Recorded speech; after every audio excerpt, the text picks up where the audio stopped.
Hello, everyone. Welcome back to the Baseball Diaries. It's the original two again.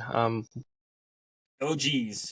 The other hosts had conflicts, so today it's just us. I know most of you are probably booing while hearing this.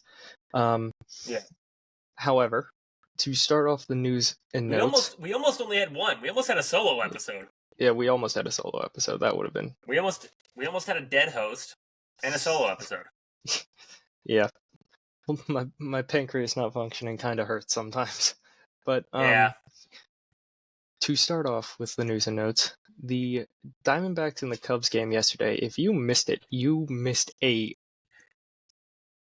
I was That so game glad was on I was crack. off at that time. I'm so glad I was off at that time. I had it on, and nothing was happening. Like, it was 1-2 in the seventh inning, and then it was 7-1, and then it was 11-7, and then it was 13-11. Yeah. They scored 16 runs in one inning. Well, I was watching the first part of the game, and I was like, okay, standard baseball game. This is kind of fun. And then the seventh inning rolled around, and you were like, what the fuck is going on? Like, it literally was a 2-1 baseball game through the sixth, through actually the top of the seventh, and then all of a sudden the Cubs are like, we're gonna put up a 5, which is like, okay, not unheard of, but like that's a pretty cool thing to happen. And the Diamondbacks are like, oh yeah, we'll see your 5 and we'll raise you 10. Raise you 10, yeah. And then after that, the Cubs were like, how about 6 and we'll win the game because of that? And you're like, what the fuck? Like, there was, 3 grand slams in those 2 innings, or in that inning and a half? I think it was 2 grand slams and 1 3-run. Yeah. And it was just, like, I know, who the fuck had the grand slams? Eugenio Suarez. It wasn't King Tuck. Suarez hit a grand slam. Carson Kelly hit a 3-run. Carson Kelly, I thought his was a slam too. I know he hit 2 homers, I think. Oh, he hit 2 homers, you're right. Yeah. Yeah. I thought his was a grand slam as well. It might have been. But I know one of the homers was, I know one of them was a 3-run. Yeah. And you're just like, what the fuck? And then King Tuck, and of course, King Tuck comes up. They're down by 2. And there's a runner, down by 1. And there's a runner on base. And what does King Tuck do? He does King Tuck things. First pitch annihilated. Like, yep. And I was so mad at the feed for not getting his bat flip, because just the way he was holding the bat, I was like... Because you can see the bat, like you see it about to happen. It was a nasty bat flip. I searched for hours last night trying to find the video of the bat flip. Because I saw, like, you see the start of it, and you're like, oh, that was a nasty bat flip. Literally just tees off, and then you see him get ready for the flip. You see him just like put it into the tip of his finger, and you're like, oh, this bat is about to be launched, isn't it? And then he just fucking launches it. You don't see the flip or anything. You're like, no. Yeah, it was like the broadcast literally teased us with it, because you could see it starting to happen. You could see it starting, and you're like, oh, it's gonna happen, and then just fucking nope. Here's him running the bases, which cool, but that bat flip. I mean, that was a Tatis bat flip. Like, oh. And that's not who Tuck really is. Like, his bat flips are always gangster as hell. And nobody knows it. Like, they don't show it for some reason. Like, why does the media hate King Tucker's bat flips? Because they're nasty. Like, they're just so nonchalant. They're just like, yeah, this is what I fucking do. And then just because bat flips. With his home runs, it's like, every single one that he goes into that bat flip motion, because it's always pretty much the same thing, like top of the left hand, flips it like that, and starts trotting around the bases. Well, and it's not the Tatis like look in the dugout, yell, or like anybody. No, he just, like I said, it's so nonchalant. That one might have been. No, he didn't even yell. Like, you see, he didn't yell. He just fucking just. Yeah, that's what I do. I hit 2-run homers to give us a go ahead and lead. Like, yeah, he just nonchalantly is like, yeah, I'm a fucking badass. What are you gonna do about it? Like, and he doesn't say anything. He just fucking, all right, I'm gonna run these bases now that I just put one in the fucking seats. Dude, and I swear every time he goes into that bat flip motion, it's like you already know that's like 10 rows deep. Like, yeah. like that. Shit, that when ball, he makes contact, you're like, oh, that's gone. It's just how far. yeah. Like, it's just like, is that 450? Like, the funniest thing I saw was like Cubs Twitter was like, extend him for life, and I was like, you do realize that homer is exactly why he's not signing a midseason extension, right? Like, yeah, because every team in baseball is going to be like, here, take our money, blank check, take it. You know what? You know where I see him going, and it's gonna piss me off. Where? Not the Dodgers. Could be the Dodgers. It very well could be the Dodgers because they do need an outfielder badly. Anyways, I hope it's not hopefully them. they trade for like Lou Bob or something. Just take Lou Bob, whatever. Yeah. He's like okay at this point. It's. I kind of see him being a Yankee. I kind of see it. Dude, that left field seat. No, I could see it. Like he's a big lefty. Judge needs some protection. Like, not to say Judge needs protection as if he's doing badly. It's just like it would be nice to have another. If that happened, I'm not Nick is gonna be unbearable. We're gonna have to Nick we're would gonna be have to kick unbearable. Nick off the pod. Nick would be unbearable. I hope he doesn't. I hope he signs here because I would kill for King Tuck in my outfield. But of course. But well, who wouldn't? Who wouldn't? But I'm gonna go out on a limb here and say, if he ends up in that Yankees lineup, that has a chance to surpass everything that Soto and Judge were. Like, because I could see Tuck hitting 50. I see it. No, I mean it was. I say it has a chance. I'm not going to say for sure, but I say it has. I'll agree. No, that's what I'm saying. I think overall, I'm saying it has a chance. I think overall, as a better product, is that team going to be a better product with King Tuck than Soto? I'm going to go yes, because we talk about the defense that King Tuck brings. The defense is so much better. Exactly. So I think overall it makes, but as a lineup construction, it's kind of hard to beat what Juan Soto and Judge did. I mean, they literally were one of the best 1-2 punches in the history of baseball. Yeah, that is true. I mean, and me and Sean talked about the Soto comments last time. It's like a guy that misses his ex. Like, just a guy that misses his ex. Oh, yeah. It was very misses his ex scenario. It definitely was. Yeah. I mean, saying that, and what he said is not untrue. But it's also a little unfair to Pete Alonso, I will say, because Pete Alonso's been hitting the fucking cover off the ball. 1.4. I know. A 1.4 OPS. Alonso, and do I think that Pete Alonso is benefiting adversely from having Soto in the lineup? Yeah. I definitely think Alonso is benefiting from Soto being in the lineup. Because now, before, Pete Alonso was the guy you circled. Now he's not. He's the guy that is the afterthought, because Juan Soto is the guy you circle in that lineup. And when Soto was with the Yankees, Soto was not the... I mean, yes, he was one of the two guys you circled. But if you're going to circle him or Judge, you're saying, no, I don't want Judge beating me. I'll let Soto have a chance. Don't let Judge beat me. Yeah. I said this. It was I think Jay Hay said it too. The presence of Judge is slightly... It's more intimidating because he's just... It is. I mean, he's gigantic. And I'm not knocking Pete Alonso. Pete Alonso has power for days. Everyone that has eyes and watches baseball knows that. But I mean, he's hit 53 in a season. It's not... So it's that there's... consistently it's 40. There's looming power there. But it's in terms of intimidating, Judge is definitely more intimidating. It's just a fact. No, exactly. And Judge is one of the best right-handed hitters in baseball history at this point for the span that he's on.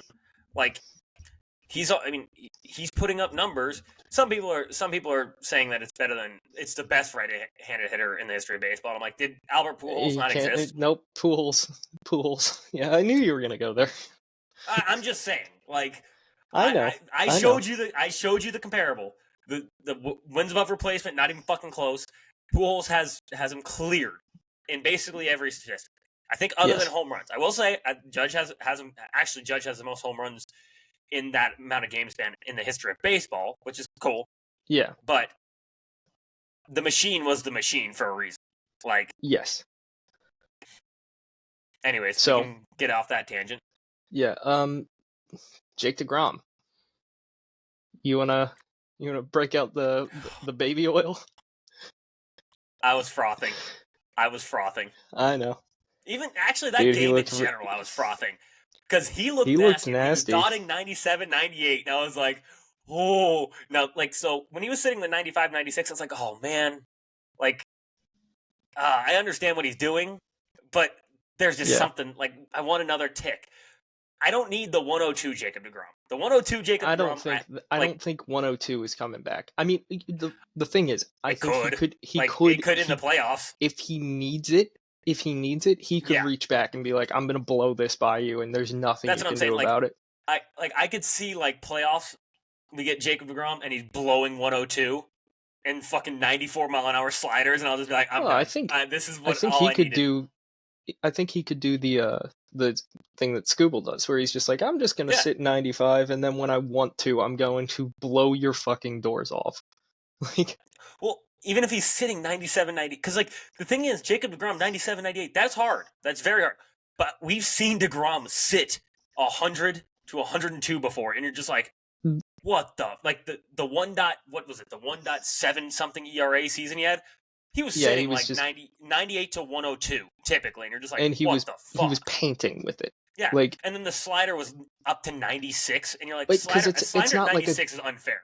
Like when he threw that 96-mile-an-hour slider, I remembered watching it. And I was like, that has to be a like they had to have misidentified that. That had to have been a cutter because it was 96. Yeah, but like no, when they showed the replay, they showed the movement, and I was like, how the fuck did you like that's higher than the average major league fastball. Like, that's witchcraft. Like that is witchcraft, is what that is. Like that pitch would have gotten him thrown into a fucking lake. Yes, like with rocks concrete tied to him. Yeah, and you know what? He probably would have got out of that lake and came back as a witch, and I'd been like, that makes more sense than you being human. That it would. But like I think there are like a couple of fastballs in the league right now that like, even though like say DeGrom and Wheeler are very similar mechanics wise, where their fastball looks like, sure, it'll say whatever, 96, 97, it looks like 112. Like, it just looks like it doesn't move because and I'm not going to say Hunter Green because Hunter Green's 100 looks like 200. Yeah. So it's like that one doesn't even count because that one's not human either. No. But I mean, I wouldn't. But the thing is, I wouldn't put Wheeler's fastball in the same category. Honestly, I think there's the pitcher. Ride. I think the ride is what I'm saying. Like the way Wheeler's got good ride, but I think it's not Jacob DeGrom. It's not I think of Hunter Green's. It's like I think it's a tier above. Like, and it's nothing against him because I think Wheeler makes his pitches better than most. Yeah, Wheeler threw like 8 pitches in his start yesterday. Yeah, that's what I'm saying. Like it's like what Wheeler does, and I think the reason why Wheeler isn't like ever the slob all over on what's it called on Pitching Ninja is just because like his stuff is very, very good, but he doesn't have like the one pitch where you're just like, holy fuck, like there's nobody's touching that. Yeah, there's too much to focus on. Yeah, exactly. And it like the thing is with Jordan Hicks, it's like, oh yeah, he throws so hard he has no fucking clue where it's going. Like not a single clue. Exactly. And with Wheeler it's like he knows where he's fantastic on all aspects. Like every pitch he throws is a plus pitch. It's none of them is that like upper echelon where you're like, what the fuck is that? It's like, oh yeah, nobody's touching that ever. Yeah. Like Hunter Green's fastball. I'm trying to look at the trying to find his spin rate on it, and I'm not finding it because I'd be curious to see the spin rate versus like his versus like Hunter Green's. Well, the reason I brought up Wheeler is because he pitched with DeGrom, and he essentially said he copied his mechanics, like, to a T. Yeah. I know he did that, yeah. Okay, so talked about this with Sean. Strider came back, 5 innings pitched, 2 earned. Just so, like, typical comeback. Yeah. And, I mean, 97-98 first inning. Great. Awesome. I mean, you're going to need that for the top of the Blue Jays order, not really anywhere else. His velo didn't really fluctuate too much. The one thing that concerned me a little bit was he looked like he was just losing guys because his pitches later in the outing became less competitive, which can happen. Like that's normal. But the one thing that concerned me the most was when he got to the 6th inning, his fastball wasn't like he wasn't reaching back to like blow the doors off of Bichette, Vladdy, all of that, And it was 93. Consistently 93. And I was like, ooh. And that could just be because it's his first start in the MLB for God knows how long. So I'm not worried. However, if that trend continues over 2 or 3 more starts, then I'd be like, ooh, maybe the brace isn't the best thing. Yeah. It's so hard to tell this early. I am not concerned. I am not concerned at all. But if he consistently starts sitting that 93, in if like he sits at 93, it's innings, like, okay, he's in deep shit. Like, because that's when he becomes a pitcher. His fastball it's like when you might want to consider him turning. Because his fastball when it's 98, 99, 97, virtually unhittable. Yeah, because he's another one where that spin rate is fucking ridiculous. Like, and the ride on his fastball, it just doesn't. It looks like that's why everyone's under it.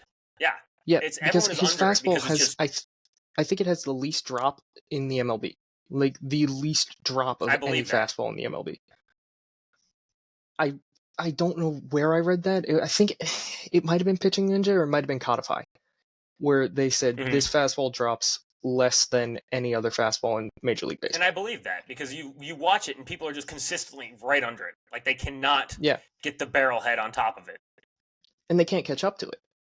But if he's 93, well, now you don't have to get started as early, and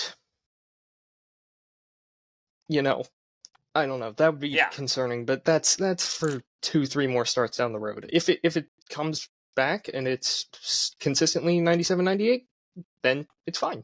Nothing to worry about. So, we'll know more in a couple more starts. Yeah, so for right now, I'm looking at... So, actually, I'm a little mistaken, I guess, by saying Zach Wheeler's is... Like, I act like Zach Wheeler's fastball is so far behind Jacob deGrom's. It's only about 100-ish points behind Jacob deGrom's. Which is not nothing, but it's not like... What? You said he's only 100-ish points. I was like, damn. That's not that much, actually. It's really not. No, it's not. It really isn't that much, but it's like, damn, 100-ish points. Yeah. Yeah. I'm gonna look up what Spencer Strider, because his is fucking ridiculous, I believe. Oh, not this last outing, but I want to see what it was overall the year that he struck out everyone. The year he almost had 300 Ks. Yeah, in half a season. What was it? 281. Yeah, you're just like, all right, dude. Sure. Actually, his is actually lower than, significantly lower than I thought it would be.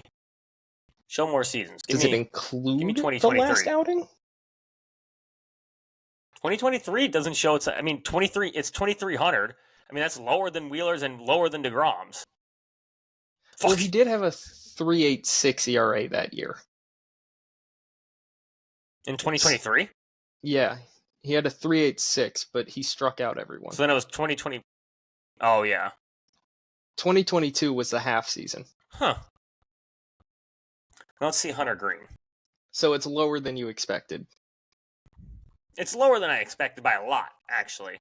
Because I would expect his to be one of the highest because it looks like it fucking rises. It doesn't look like it rises, but it just everyone's underneath it always. It looks like it doesn't move, like it doesn't drop. Like the average fastball drops.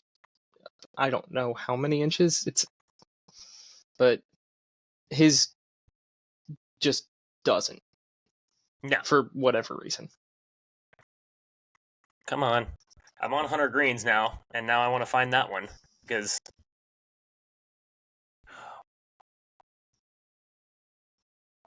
Don't be stupid. Why is it missing the spin?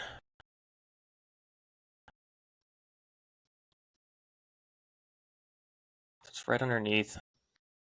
Pitch. It's under pitch tracking.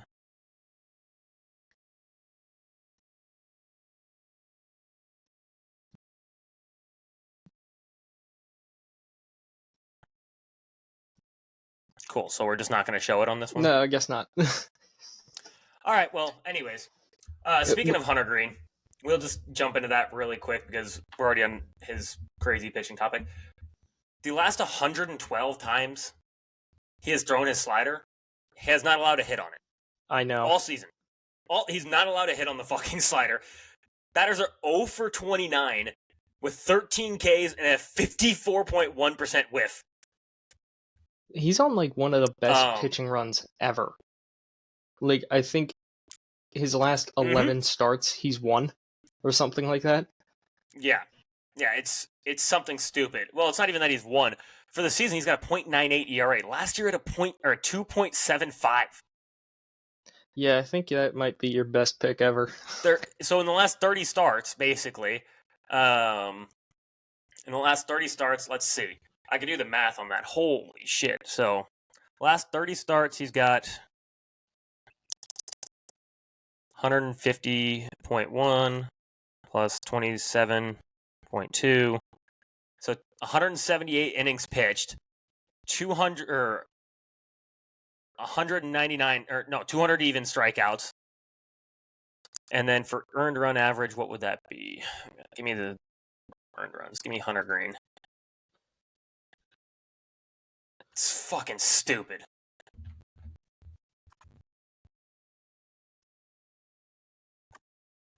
Okay. Is he below a sub? I don't think he's quite a sub 2. But he's probably close. Damn close. Like if you said 303, I wouldn't be shocked. Oh no, he's definitely sub 3. He's definitely sub 3. Okay. So I mean, I could go 212. 212. That's what I'm thinking. I'm thinking it's around that. Okay, so last season he gave up 46. 46 plus 3 is 49. That doesn't make any sense. Nope. Tyler can't math. Well, there's a reason we both went to law school, so. Yeah. Because last year had a 2.75, this year he's got a .98, and somehow my math came up to a 3.61.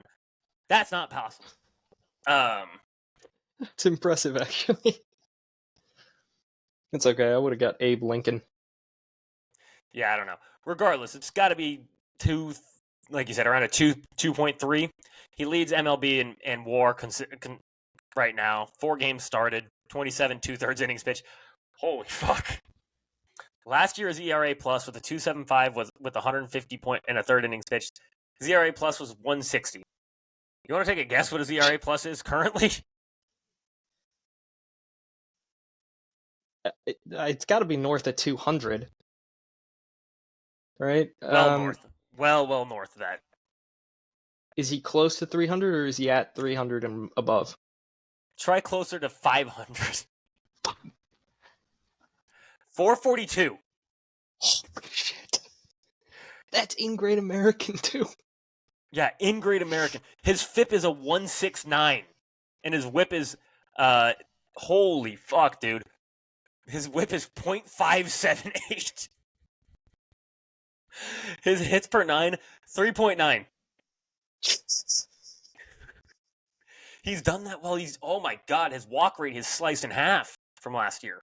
Last year's walk Good rate was for him. 3.4 per 9 to 1.39. He's saying no to walks even. Good for him. Just hand him my Cy Young. Like, I think I No, won that pick. You should get the Cy Young, actually. I think I won that pick because right now, stay healthy, man. Because holy fuck, safe to say if he ends the season with a 4.42 ERA plus, I think he wins the Cy Young. Oh yeah. And at that point, we'll have to reach out to MLB to see if we can get a proxy Cy Young for you to put on your wall. Because I'd be like, dude, I just nailed that pick. Yeah. Okay, so in Bob Gibson, to show you how insane that 4.42 ERA plus is, in Bob Gibson's 1.12 season, his ERA plus was 2.58. Jesus. Yeah, so almost double that. The season that lowered the fucking mound. That's ridiculous. Yeah. Okay, so we want to go to the next point. Jazz is listening to jazz at home today. I mean, since calling MLB fans idiots, I think he's hitting like .077. Yep. And then Jazz has got crashed suspended out on for Twitter a tweet. few times. Yeah. The dude his head is not on straight. And you thought he was going to have a good season. I did. And he was having a good season to start the season. He's actually he's hitting a lot of homers. It's just everything else. He's just Kanye West crashing out on Twitter once in a while. Yeah, he's not handling. I mean, not quite that bad. Not that bad. But what he did was, well, it's hard to be that bad. Sure. But there was a call. He got ejected from a game because he argued a bad call. Was it a bad call? Yes. Got thrown out. Fine. But then after that, he goes on to tweet, not even fucking close in response to that. And then he tweeted that the tweet 6 minutes after. He hadn't even left the stadium yet. Yeah. Yeah. So he was barely out of the dugout. Yeah. He was still taking his cleats off. Yeah. He had one shoe off, the other was undone. And I don't know how he got that, but he got that real quick. Yeah. I mean, he did delete it. Not a great look.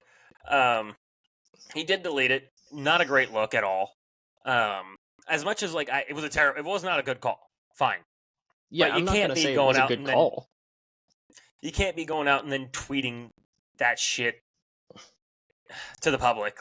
That's going to get you. It's going to get you suspended. Yeah, he's with incredible quickness. Yeah, exactly. Because you can't just be going out and. I get it. We want the challenge system just as bad as anybody else. I would love I've been begging for the challenge system. I loved it in spring training. I thought it was fantastic. Thought it worked great. I thought it worked fantastic. Because I like the idea of still keeping the human element in the game, but also we got to get some of these umpires on track. I don't want robo umps, but some of them are so bad you're just like, oh god. Yeah. Maybe. And I don't want it to get rid of the calls where it's on the edge. Sometimes it's a strike, sometimes it's a ball. The ones that I want it to get rid of is the one where it goes right down the fucking dick, and you're like Cole Reagan's last year, where he threw a fastball right down the dick, and it was taken for a ball. It was literally middle. Yeah, it's like those ones where you're like, all right, come on, man, give me the look. That's terrible. Yeah.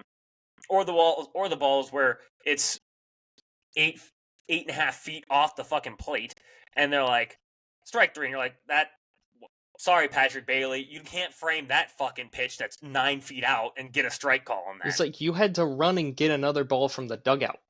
Yeah. How did you frame that? And somehow he gets the call. All right, let's relax, Buster Posey. Yeah. Come on, come here, come on, Yachty. Relax. Which I still am. I'm mad at Nick. I gotta say, I'm very mad at Nick. I know you are. Fans of this podcast, we're rioting against Nick.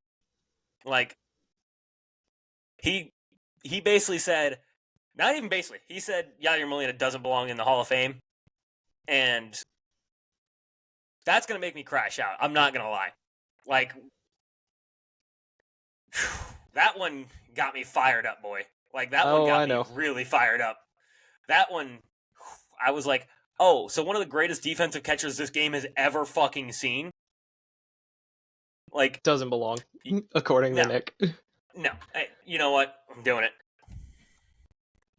Oh, God, you're going to do a stats tangent? Welcome back, Tyler's Tangents. Nope. This is a lot earlier than I expected. I'm just pulling up one. Just one. Yep, just one. And it's the stolen base attempts against the Cardinals in Yadier Molina's career. Okay. Since 2005, fewest stolen bases allowed in MLB since 2005. Cardinals, which, just so everyone knows, that's when Yadier Molina became full-time. Cardinals, 866. Next closest, Diamondbacks, 1,310. Yeah. Just obscene. Yeah, just... Now, here's the other one. This is attempted steals. Okay. Just zoom in. Come on. Give me the goods. Attempted steals since 2005. 6,703. The Twins is next at 1,051. Yeah. So that's all I have to say about that. Nick, shut the fuck up. All right. Hang on. I got one more thing to do. Oh, God. Nick. I got one more thing I got to do to Nick.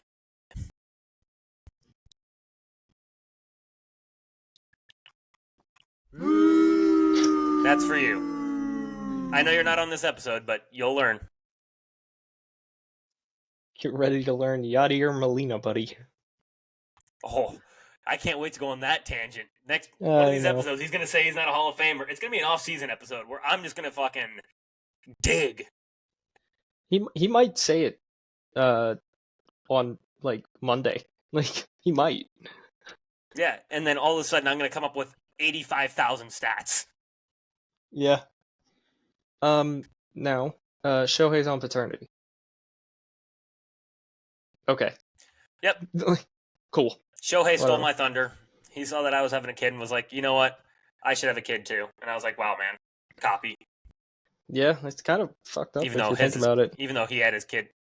Even though he had it, he technically is having his kid first. But, you know, still copied me. Yeah. Gray Rod, second opinion, so he's done. Like, that's it. Yeah. So I don't know if you were aware of the Gray Rod thing. So he was basically rehabbing for elbow inflammation.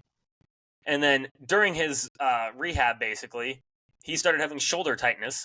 And then he gets an MRI on it. And the first thing they say after they get the results of the MRI is literally, we're going to get a second opinion, which is terrible.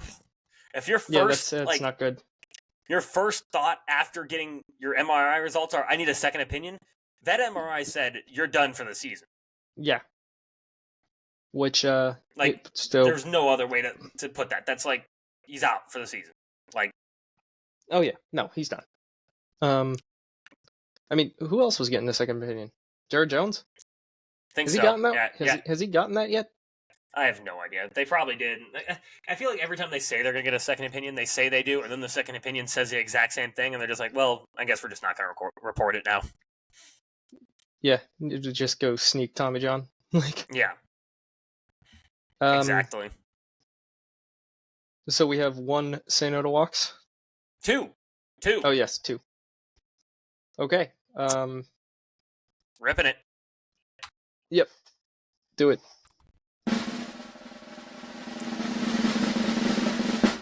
Logan Webb. 6 innings pitched. Again. Yeah, again. 6 innings pitched, 1 earned run, 12 Ks. And then the second one. Because we're a fair podcast, even though we hate this team. Yes. All right, Yoshinobu Yamamoto. 7 innings pitched, 5 hits, 0 runs, 10 Ks. There is an honorable mention. Do you want to jump and roll for that or no? No, it's an honorable mention. So Zach Wheeler, 7 innings pitched, 13 Ks. This is why he's an honorable mention. It's the 13 Ks that really stand out. Yeah, there were 2 earned runs. We debated it. That's where we debated it, was because the earned runs. We were like, look, we're trying to be like how last year we had issues where we were like, okay, this week we have 6 say no to walks, and we're like, oh, we can't do that. Yeah. You know one thing I would like to do? Yep. We give a separate award for the worst performance of the week. So, and we call it the Michaelis Award. The Michaelis of the week? Yes, Michaelis of the week. I mean, would it be Tanner Houck still? We'll call it hang on. We'll call it, that's probably true. No, we'll call it the Miles Walker of the week, because Taijuan Walker and Miles Michaelis. Yeah, that works. Yeah. Well, also, I feel like we gotta call it the Miles Walker Corbin. Because yes, because Patrick Corbin has tried to be the worst pitcher in baseball. He hasn't been good since four consecutive seasons. Yeah. He got that extension and decided, I'm the worst pitcher in baseball, and you're going to have to deal with it, Washington Nationals. And then now he's a Texas Ranger for whatever reason. I mean, literally, 2020, 4.66, year after that, 5.82, 6.31, 5.20, 5.62. Man. Like, he's literally been, like, below replacement level the whole fucking time. Yeah. No, that's not true. In 2023, he did put up a above replacement level season by 0.3.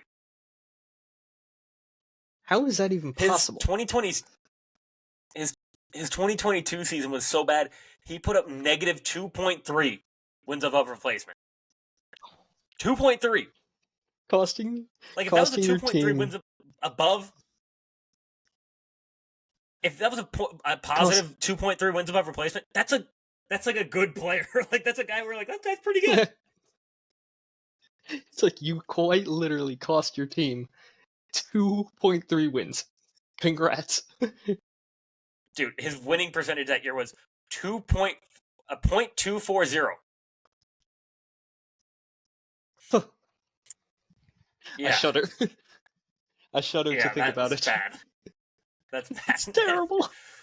Oh, I'm sorry, Patrick Corbin, you're an American hero, but like, yes, man. And that video is sensational. Like, yes.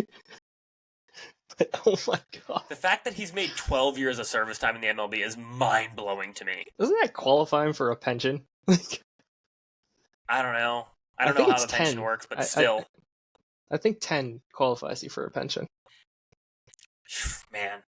Hey, dude, Andrew Heaney rocked on his 10th year of service time day, which was 2 days ago. He was good. The Heen dog. He's starting off the season really hot. I mean, 2.13 ERA. Already got a win above replacement. Like, good for the Andrew Heen dog, Heaney's a weird one, because Heen's got like weird years where he was like really good. Actually, I should say, weird year where he was really good with the Dodgers, and then it's I wonder how that just happened. Like, yeah, and then it's all just like not good. Like, yeah, I mean, rocking a career in 10 seasons in the MLB. 12 seasons in the MLB. He has 9 wins above replacement. Heaney? Yeah. He's played 12? They said he just hit 10. I'm seeing 12 on Baseball Reference. Well, Baseball Reference is wrong. I have no idea why the headline on MLB.com was hits 10 years of service time and rocks. Like, I was like, okay. Probably. Oh, no, hang on. I mean, but it does say, so maybe that's because, like, it's he only played, like, half the seasons or whatever, because here it says service time as of 1-25 is 9.15. So. Oh, okay. Well, so yeah, his first couple of years, he probably didn't play all. Yeah, he didn't. He didn't play a whole lot his first, like, 3 years. Yeah. But anyways, in that 10 years of service time, he's got 9 wins above replacement. That's almost 1 per season, man. That's 1 season of Zach Wheeler. Like, Just a bunch of war stackers in Philadelphia for some reason. Just a bunch of wars. All right. It's like, go oh, I weekend wonder who's series top of update? the. Yeah. All right. I was gonna say, do you want to do that or do you want to do standings first? Hold on. Let me pull up the standings so we can go through the standings. All right. MLB.com. No, I don't want to go to MLB Shop. No, I don't want to go to Fanatics. Why would I want to do either of those things? Especially Fanatics. Oh, I'm hiding in the books now. Yeah, you are hiding in the books. This episode, I was like, man, there's not a whole lot. No, I almost wanted to throw in a overreactions, underreactions thing. Yeah, but that's our midweek thing, so. Well, so is Hot or Not, so. Yeah. I feel like maybe we should move overreactions, underreactions to the weekend. We can do that. It's fine by me if you have an overreaction or an underreaction. I also don't exactly want to do it like every week, you know? Yeah, that's fair. I feel like we gotta comment below if you think if you have an idea for a segment we could do. Guy in Switzerland. Help us out. Actually, we've been getting decent listens. I'm not gonna lie. Maybe we'll start making money soon. No, we won't. But that's we don't have any sponsors. No. FanDuel, you want to sponsor us? Yes. We are cheap. We are very cheap. You could be a random sports book in Washington State. We don't care. I got an idea for this one. I'm going to run through big statistics where the big name statistics and who's leading them. And you want to see a fun baseball savant page? Go to Jonathan Aranda. His is fucking wild. I know, dude. I added him on my fantasy team because, who is this guy? And then I was like, oh, he ranks. Apparently. Yeah. Blood red. Just ridiculous. Expected WOBA 486. Expected batting average 341. Motherfucker.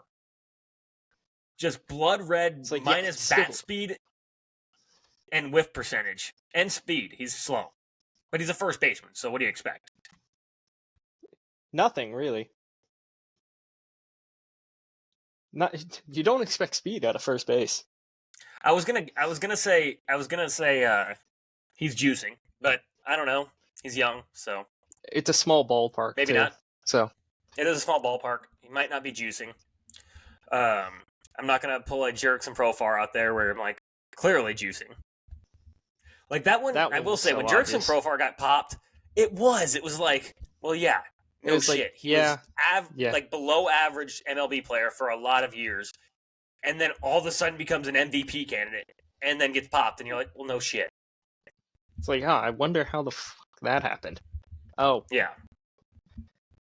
When you comes back, and that news hit, you're like, yeah, okay. That makes a lot of sense. It was just that actually makes more sense than him not. So if he didn't get popped, I'd be very confused. I'm going to run through the big stats and who leads them. We got Aaron Judge leading in batting average, which is crazy. 384. Huh. Tyler Soderstrom, who is on pace for 76 homers, leads in homers. He's got 9. I hope he does it. It's 76 We also homers. talked about... Yeah, that would rock, dude. 76 home runs. It would be. It would completely rock, but also, what? It would be the most crazy thing ever. Tyler Soderstrom, and it's not Aaron Judge. Tyler Soderstrom is the one that hits 76 bombs. Dude, I'd be so happy for Dallas. We'd be out of nowhere.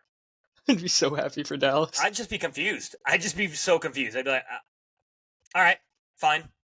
O'Neal Cruz is leading in stolen bases. Your guy Ellie is not looking good.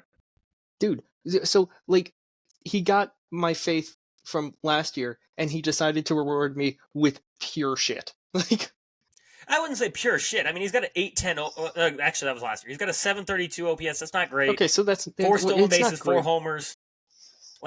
Not great. Well, not the Reds have kind of been scuffling, so... I mean, there's plenty of time to turn it around. Matt McClain's been raking.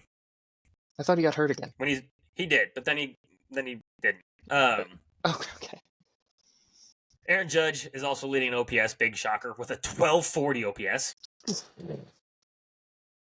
All right. Jesus. Any clue, any guess on who leads in ERA currently? My instant thought would be it had to be like some kind of reliever, right? No. Well, this is out of starters. Oh, out of starters? Best ERA.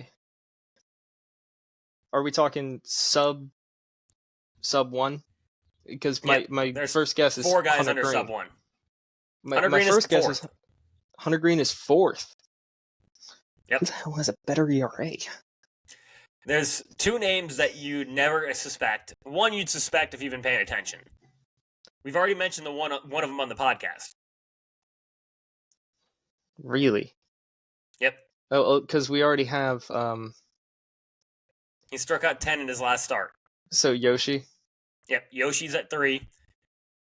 Okay. At 2 is the 102 win Rays, Drew Rasmussen. Hell yeah, Drew. And then the number 1 blew my mind. Who is it? Christopher Bassett. You know, with a .77. I'm not totally shocked because I watched him pitch against the Braves. He was excellent. He's been nasty. I mean, he's got a 107. Like, the thing about Chris Bassett is like he's not an ace by any means, but he's a very good 3 or 4 starter. Like, if you tell me he's your 3 or 4, and that's like, what that's he is right now. Good. That's very good. Yeah. I mean, he's pitching like an ace right now. Yeah, so he is pitching like an ace. And he goes through spurts where he'll pitch like an ace. But then he'll have a game where he gives up 18 earned runs, and you're like, okay, that sucked. And that inflates his ERA for the rest of the season. Basically. Who leads the MLB in strikeouts?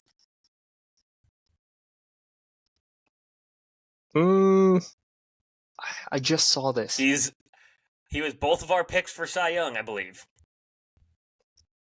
AL. He was? AL? I'm pretty sure. Yep. Gilbert? Nope. Oh, you went Gilbert. Oh, I went with this Cole guy. Reagans. No. I did Cole Reagans. Yep. Did you? No, I went Cole. I went Cole Reagans as well. We had 3 go Reagans. 1 went Gilbert.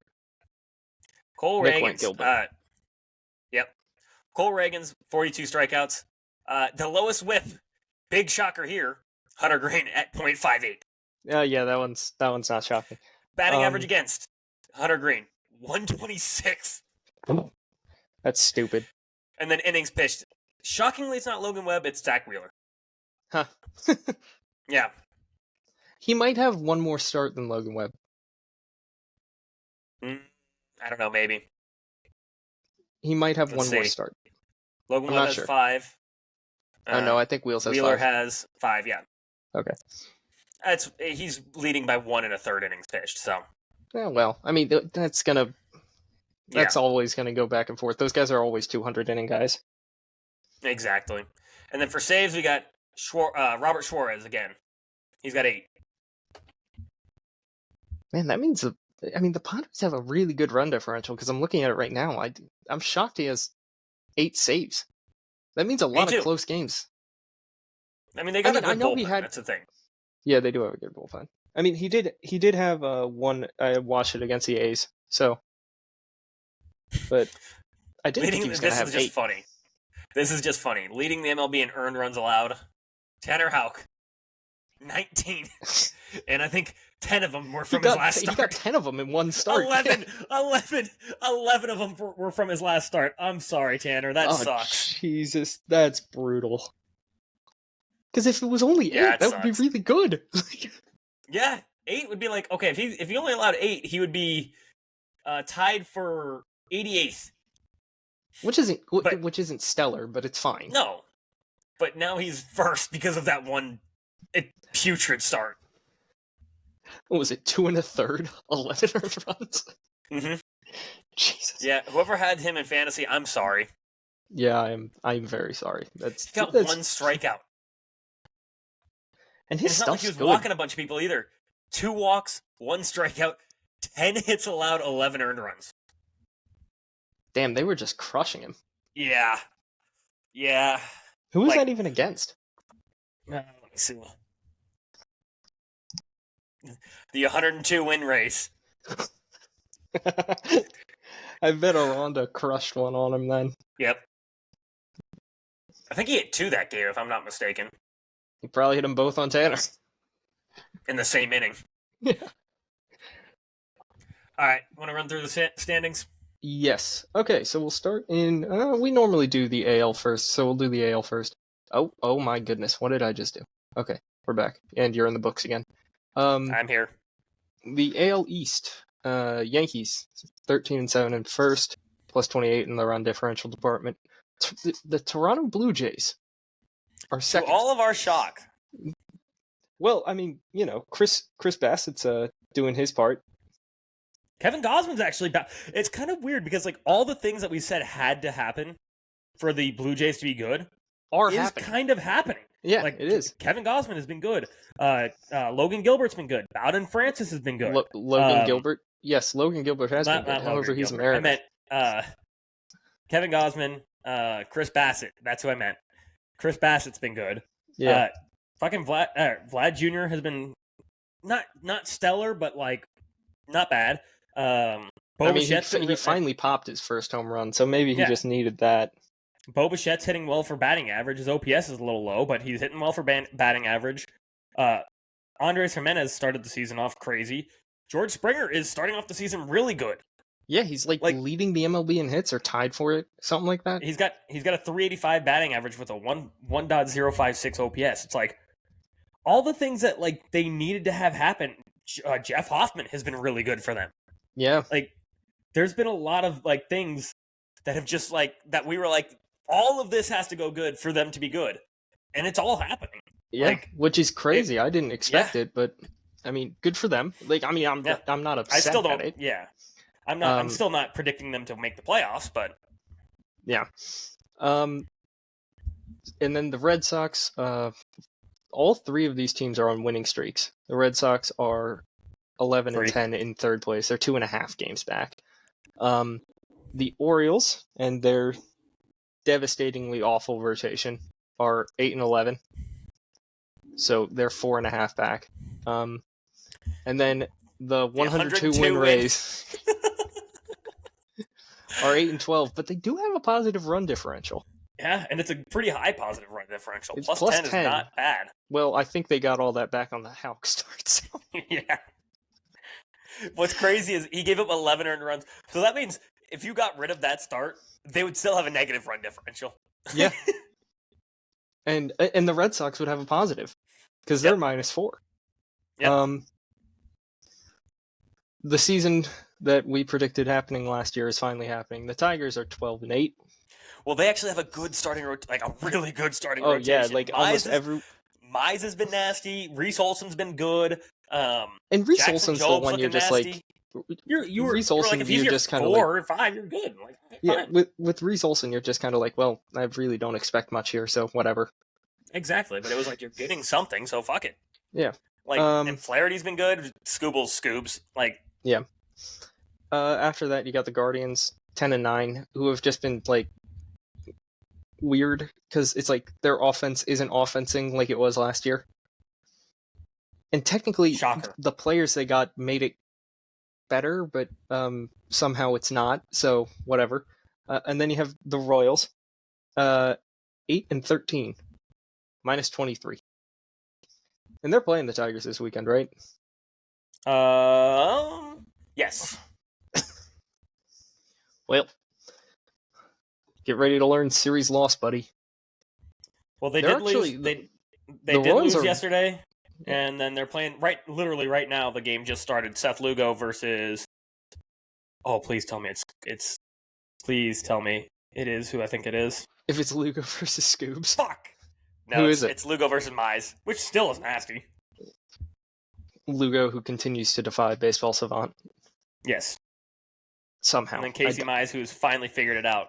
Yes. Then you got the Twins and their team of glass in fourth at 7-13. And then Chicago White Sox are a baseball team. Keep talking. Gotcha. Chicago White Sox are a baseball team. They're 4-15. 5-game losing streak. Most predictable thing ever.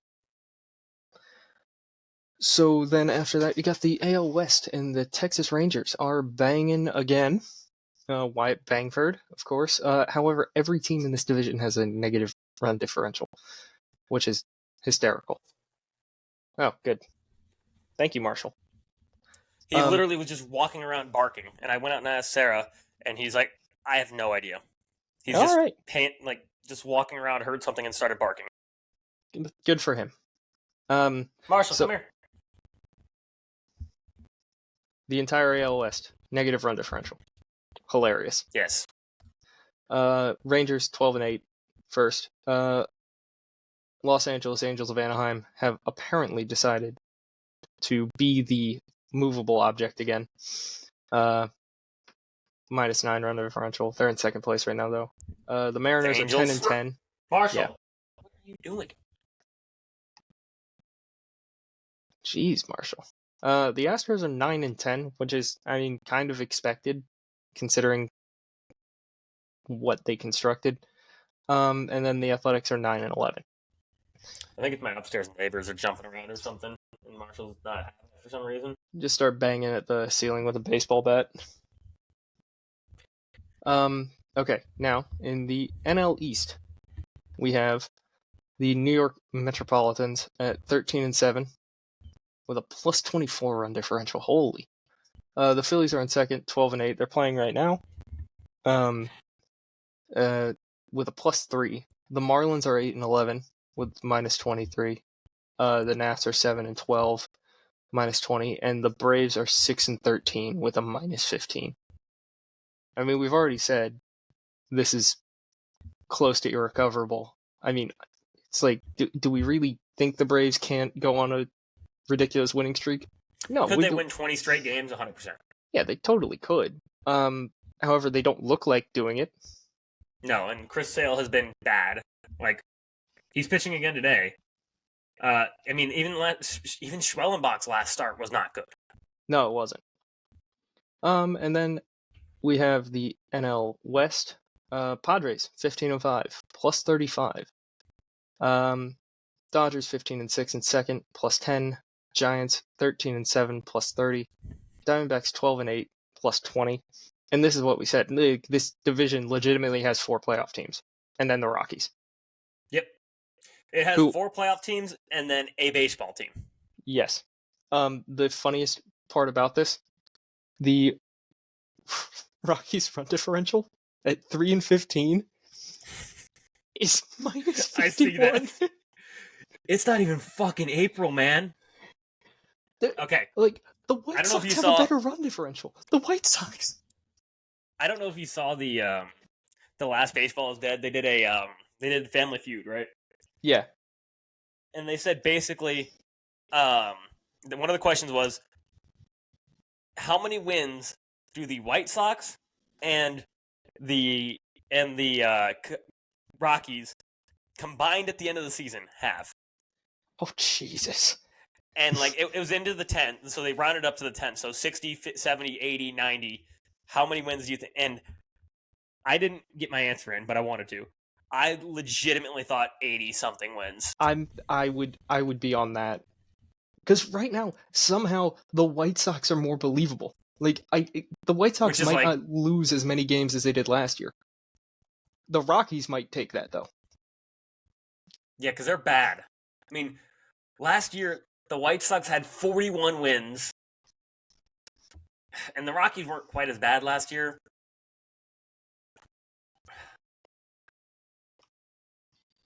Let's see. Hold on 1 second. Yep.